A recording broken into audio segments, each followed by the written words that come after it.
All right, guys. Question on the homework assignments. Questions on the assignments.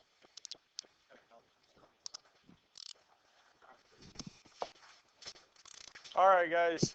So the first thing we're looking at is the remainder or the factor theorem. If we divide a polynomial function and get a remainder of 0, it means whatever we were dividing it by is a factor. It's going to be a factor. So if we divide a polynomial by x minus k, it's going to be a factor if and only if it's equal to 0. So for these first few here, we're going to determine whether or not it is a factor. So we can use our division to see if it is. So if we divide x squared plus 2x minus 4 by x minus 2 and the remainder is 0, it means it's a factor. So we can use synthetic division. So we can set it up with our cubbyhole and the line. And the first thing we'll do is set what we're dividing it by, x minus 2 equal to 0. So we can get the number that goes into the cubbyhole. The next thing we can do is add 2 to both sides. And if we add 2 to both sides, we get x is equal to 2. And 2 is the number that goes into the cubbyhole. Now across the top, we have our coefficients for this polynomial here. So the number in front of x squared is 1. The number in front of x is 2.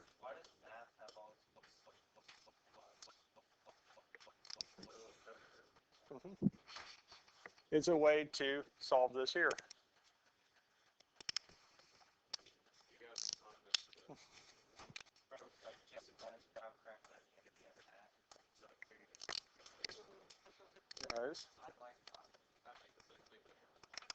Guys, let's focus up here. So the first thing we want to do is multiply by 2. So 2 times 1 is 2. 2. We put it under the next number. Then we add straight down. 2 plus 2 is?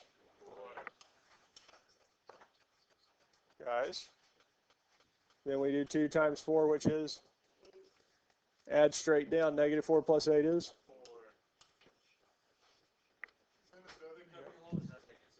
So this here, guys, is the remainder. Is the remainder 0? So can we say that x minus 2 is a factor? No.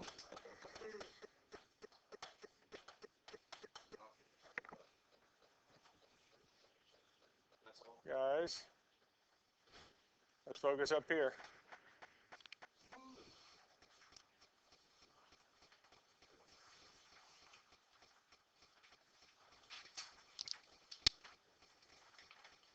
Okay, let's look at the next one. Because for this next one here, we want to determine if x plus 5 is a factor of the polynomial 3x to the fourth plus 15x cubed minus x squared plus 25.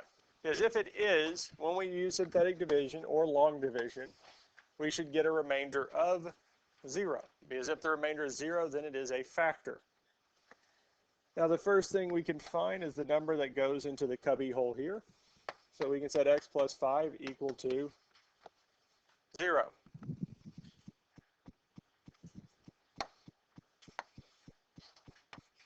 So the first thing we can do is subtract 5 from both sides, telling us x is negative 5.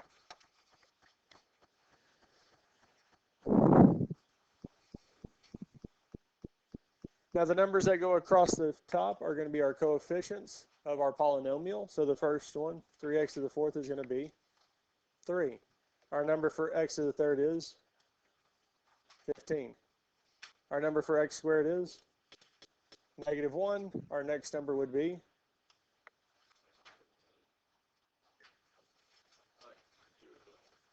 and then 25, because the variables that we have are x to the fourth, x squared, x cubed, x squared. We don't have an x term. We don't have an x to the first. So we need to add it in. The number that go across the top, Tyler, no. The number of numbers that we have going across the top is always going to be 1 greater than the degree. So here the degree is 4, so we should have 5 numbers.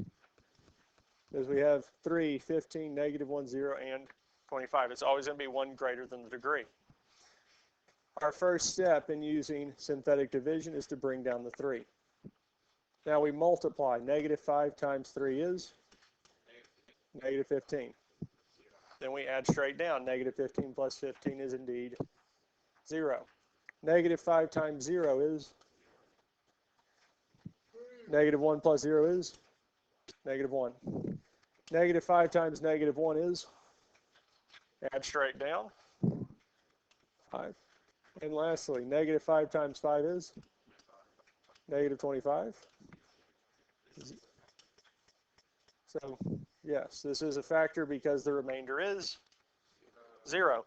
Now specifically what it's telling us is if we went back and put the variables in, so this here is our remainder, the 5 would be the term without x. It's our constant term.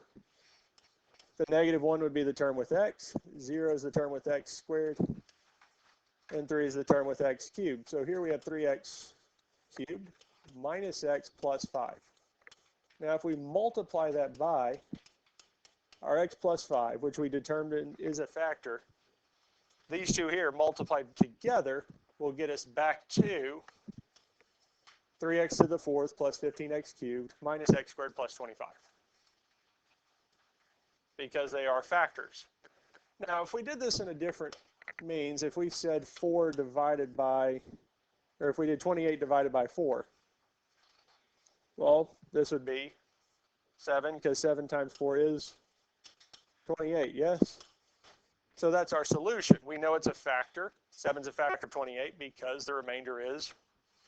So what this is essentially saying is the same as saying here that our factors of this are 4 and 4 times 7 when we get us back to 28. The same thing is true with this polynomial. If we multiplied these two back together, we would get back to this here. Questions on this here? Let's look at the next one. We want to determine whether x minus 3 is a factor of x squared plus 6x minus 12. So we can do this with synthetic division. So we can start off by first setting up x minus 3 equals 0 to find the value that goes into the cubby hole. So the first thing we can do is add 3 to both sides. Telling us x is equal to 3. Now this is a degree 2, so we know we should have how many terms? 3. So the term in front of x squared is 1. The term in front of x is 6. And our constant term is -12. We bring down the 1. Multiply. 3 times 1 is? 3 times 1 is 3. We put it under the 6. 6 plus 3 is 9. 3 times 9 is? And -12 plus 27 is?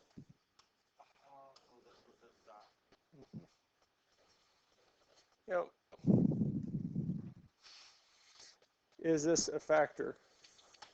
No. Not a factor. Because the remainder is not 0. The remainder has to be 0 for it to be a factor. Questions on any of this here?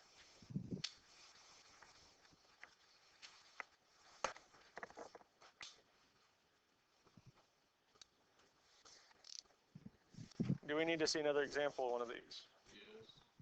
Okay. So if we look at this one here, we can set it up. X plus 3 is 0. Set up our synthetic division. Now here to find the number that goes into the cubby hole, we would subtract 3 from both sides, telling us x is equal to -3. Now our number's going across the top, so we'll have 2 for our x to the 4th. 10 for x to the 3rd, 11 for x squared, -1 for x, and 6. Now the degree is 4, which means we should have 5 terms. We do have 5 terms, 5 numbers, so we're good there. Now we can bring the 2 down. So we'll multiply first. So we'll do negative 3 times 2 is negative 6. Then we would add straight down, which is indeed 4. Then we multiply again, negative 3 times 4. Almost. Negative 12. When adding straight down, 11 plus negative 12 is negative 1. We multiply again. Negative 3 times negative 1 is positive 3. We add straight down. Negative 1 plus 3 is. And lastly, negative 3 times 2 is. And negative 6 plus 6 is. So is this a factor? Yes. Now if we wanted to, we could put the variables back in. So this is a remainder. Our 2 is our number without x. Negative 1 is the term with x. 4 is the term with x squared. And 2 is the term with x to the third. So what we're left with is 2x cubed plus 4x squared minus x plus 2, which is being multiplied by x plus 3. And that would be the remaining factors. Questions on any of this here? All right, we have one last thing we're going to look at. Is this here. 1, show that x plus 3 is a factor of this polynomial, then factor it completely. The note sheets are, there's one page that got mixed up. That's a little further up. We should be on the last page before the note sheet, example 6. Then the next 2 are going to be on the back of the first page. Now what we want to do here is first show that x plus 3 is a factor. So we're doing the exact same thing we did. Then we want to factor the results further. So the first thing we can do is set x plus 3 equal to 0. So we can find the number that does go into the cubbyhole. So the first thing we can do is subtract 3 from both sides, telling us x is equal to negative 3. So negative 3 goes in there. Now for this one here, the degree is 4, so the number of terms we have going across the top should be 5, one more than the degree. So the number in front of x to the fourth would be, the number in front of x cubed is 3, yes? Our next number would be 0, because we don't have an x squared term, because x to the fourth, x cubed, x squared. Then we would say negative 1 for x and negative 3. Because we know we need 5 terms, but if we count the number of terms that we have listed, x to the fourth, x cubed, x, and 3, we only have 4. So that means we have to add a 0. First thing we can do is bring down the 1. And we multiply. Negative 3 times 1 is negative 3. 3 plus negative 3 is negative 3 times 0. 0 plus 0 is 0. Negative 3 times 0 is still negative 1 plus 0 is. And negative 3 times negative 1 is. And negative 3 plus 3 is. Did we know that we would get a remainder of 0? What did the instructions say? Show that x plus 3 is a factor. So if we're showing that it is a factor, it means we need to get 0. It's going to be 0. Now it asks us to then factor completely. Is that what you said showing us? Not yet, because I showed us the 2 factors, but we want to bring this down further. So if we put the variables back in, negative 1 would be our constant term. 0 would be the term with x, 0 would be the term with x squared, and 1 would be the term with x to the third. So what we have left here is x cubed minus 1. And really we can say this is being multiplied by x plus 3, because we said that was a factor also.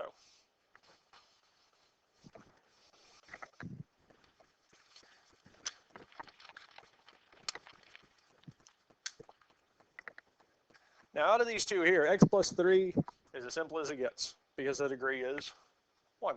Once we get down to a degree 1, it's as simple as it gets. Now, The other one we have x cubed minus 1. This here we need to see if it will factor.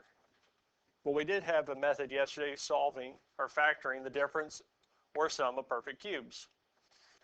Now, if these two terms, x cubed and 1, are perfect cubes, then we can use that there. And we can check that by seeing, can we take the cubed root of x to the third? What's the cubed root of x to the third? X. We also need to see if we can take the cubed root of 1. What times itself 3 times is 1? Because 1 times 1 times 1 is still 1, yes? 1 is the only number that we can take the nth root of it. No matter what root we take, it's still going to be 1. I could take the 1,000th root of 1, still just 1. So, what that means is that we can have x plus 3, guys.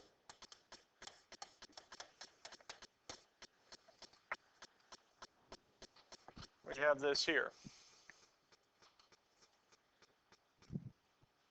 Now, the first thing we need to look at is the signs. And the signs are going to be the same, opposite, always end on a positive note. Guys, let's focus on this here.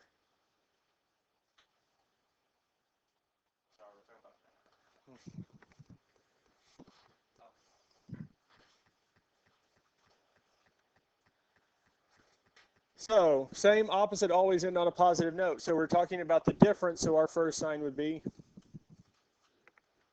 negative. So we'll have the same, negative. Opposite, we change it, which would be always end on a positive note. So here we'd have negative plus, plus.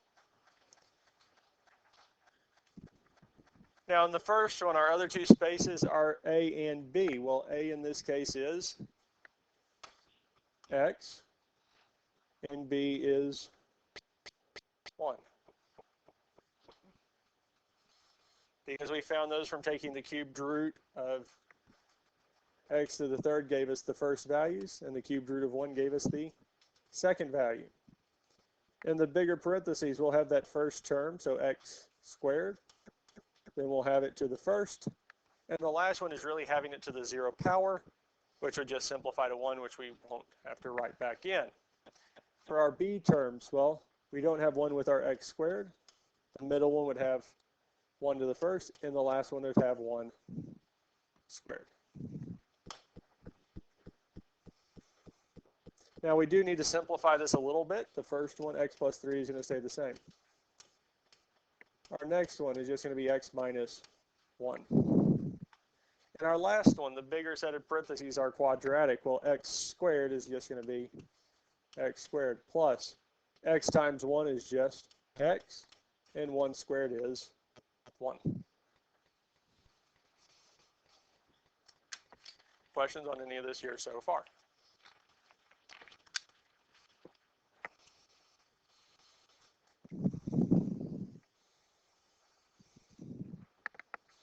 That there is it factored completely, because the quadratic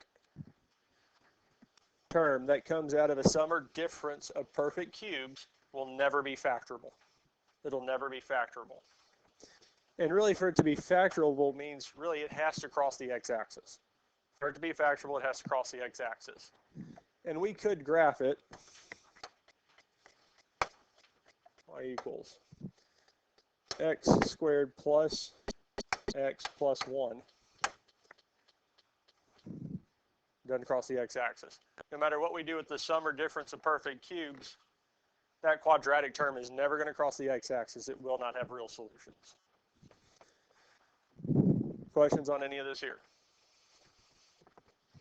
We'll look at 2 more. We'll look at this one here next.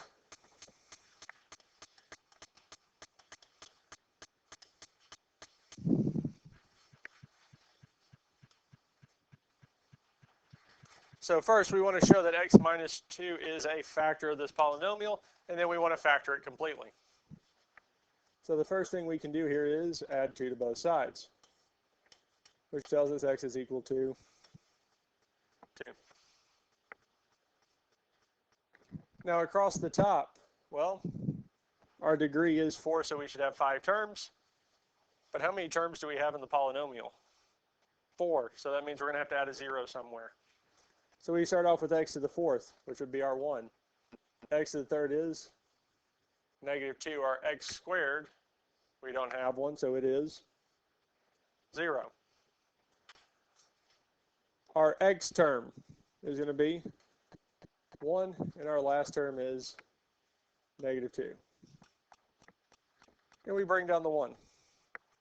And we can do this again. So 2 times 1 is 2. We put it under the -2. -2 plus 2 is 0. 2 times 0 is 0. 0 plus 0 is 0. 2 times 0 is 0. 1 plus 0 is, and 2 times 1 is, and -2 plus 2 is 0. So it is a factor. Now we can plug the variables back in. So 0 is our remainder. Our 1 is our term without x. The first 0 is the term with x. Then we have the term with x squared. And lastly, we have the term with x to the 3rd. Which tells us what we have left is x cubed plus 1. And this here is really being multiplied by x minus 2.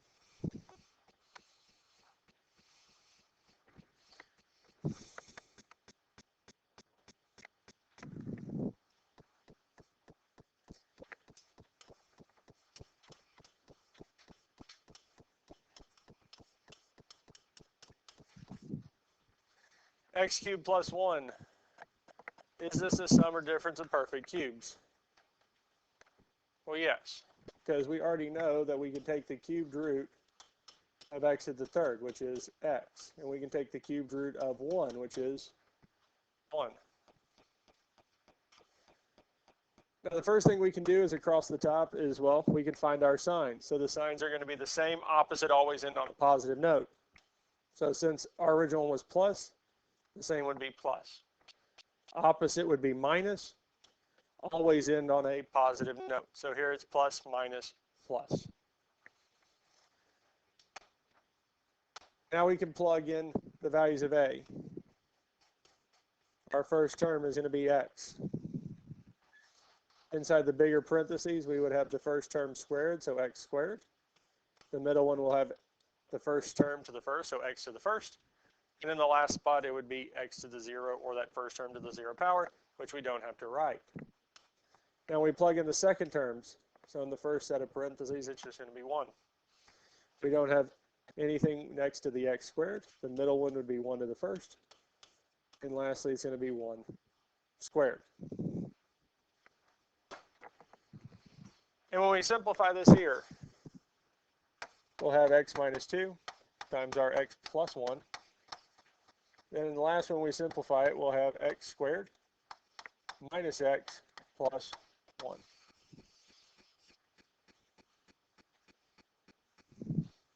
And we get this here.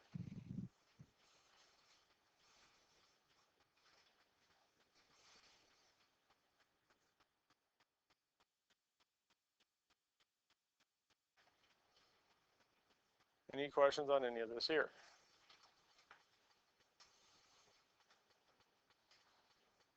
Now again, we know that the x squared minus x plus 1 will not factor because the quadratic that comes out of a sum or difference of perfect cubes will not factor. Any questions on any of this here? We have one more that we'll look at, and that'll be the end of the notes for today. So we look at this first one here. We want to show that x minus 6 is a factor of x cubed minus 5x squared minus 6x. So the first thing we can do is set x minus 6 equal to 0 and solve for this here. So we can add 6 to both sides, which is going to tell us x is equal to 6. So we can set this up here. So we'll have 6. Across the top, we're going to have 1 for x to the 3rd. Guys, let's focus up here. In front of x squared, we'll have -5. In front of x, we're going to have negative 6. And we'll have to add 0 because we don't have a constant term.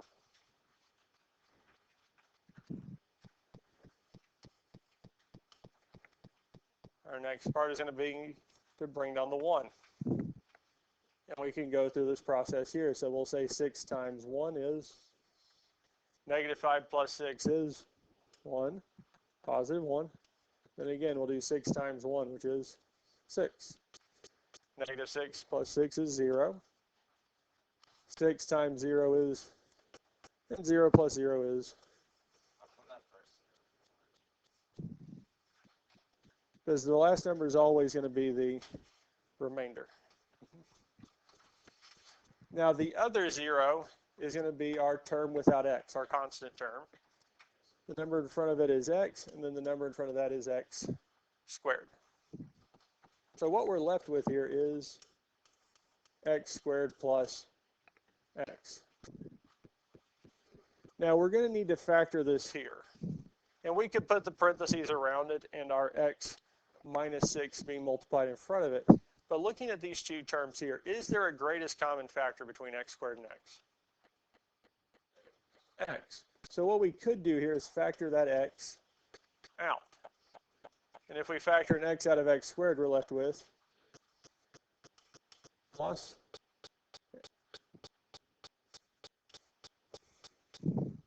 Because if something factors out completely, it is 1.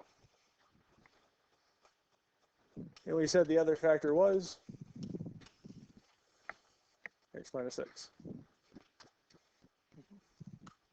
Any questions on any of this here? And again, whenever we're factoring, if there is a greatest common factor, it's helpful to factor it out to make it easier to work with. Any other questions on any of this here?